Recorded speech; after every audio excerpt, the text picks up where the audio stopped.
Has Texas looked like the best team in college football to you?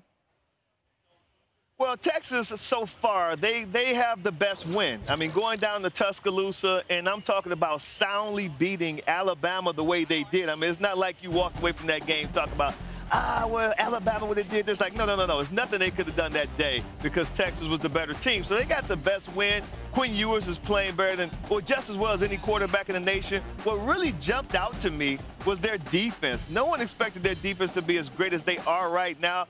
Defensive front is very fast and athletic, but then Jalen Ford, linebacker, 32 tackles, 16 solo tackles. I just love the way their defense has come together in 2023. So I believe they have the best win. But one of the best teams that we're not talking about is out there on the West Coast in the Pac-12.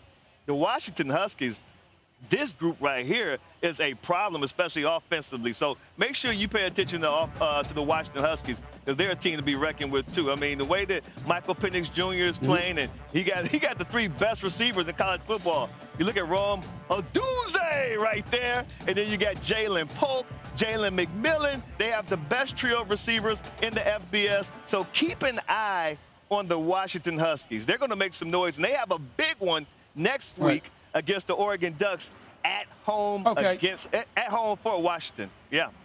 Well, come holler at me when they face Oregon, okay? Come holler at me when they face Oregon. Because right now I want to focus on this Red River rivalry because here's my thing, Des.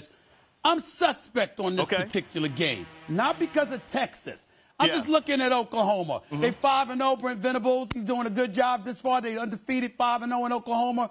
But then I look at their schedule. Arkansas State. SMU, Tulsa, Cincinnati, and Iowa State. Now, forgive me, but I'm not moved. I'm not moved by that schedule. Can't this end up being a blowout?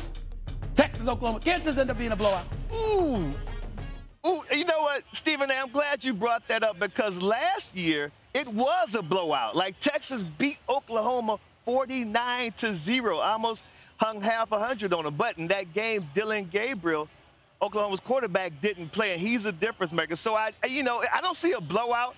Do I see Texas winning? Yeah, I can see that happening. But I also can see Oklahoma pulling off the upset. Don't forget, Stephen, these games are so huge because there's always one team that's an underdog and the other team that's a huge favorite, and then the underdog prevails. He upsets the huge favorite, and then that's when you have the rivalry going back and forth. So Texas coming in with a bunch of hype. You know, they're highly ranked. I picked them to be in the college football playoff at the end of the year, but this is Dylan Gabriel's moment. This is going to be the Sooners' time, an opportunity to knock off the Longhorns. That's why we're all here, man. That's why it's the Red River rivalry.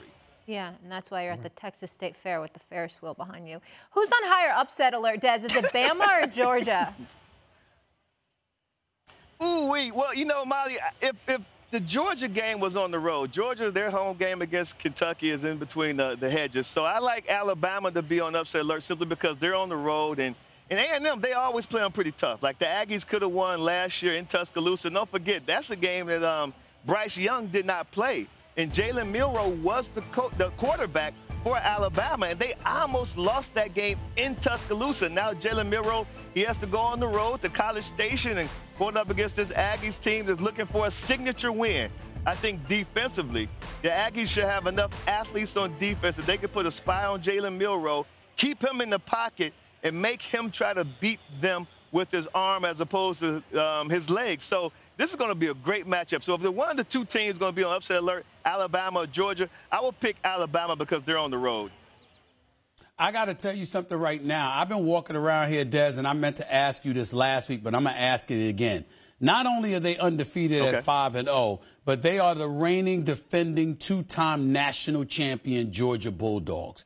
And I got to tell you, I don't know. I was wondering whether or not Kirby Smart got sick and was hospitalized and we just didn't know about him, or their players, or something happened to them, or the program got suspended or something. We have heard nothing about Georgia this year. They're the reigning, defending two-time national champions. Why is that the case?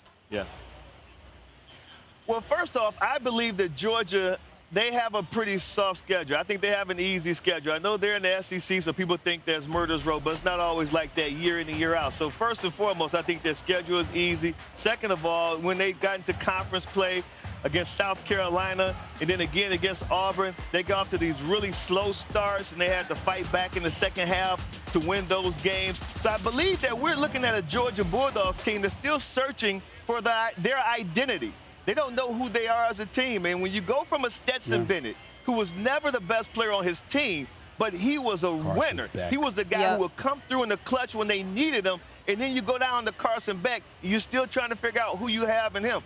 The saving grace for them right now, Stephen A. Smith, is Brock Bowers. Brock Bowers is not only one of the most talented receivers in all of college football, and I dare not call him a tight end because he is a receiver, but he's just one of the best players in all of college football, and he was the player who saved them in the fourth quarter last week. Everybody shake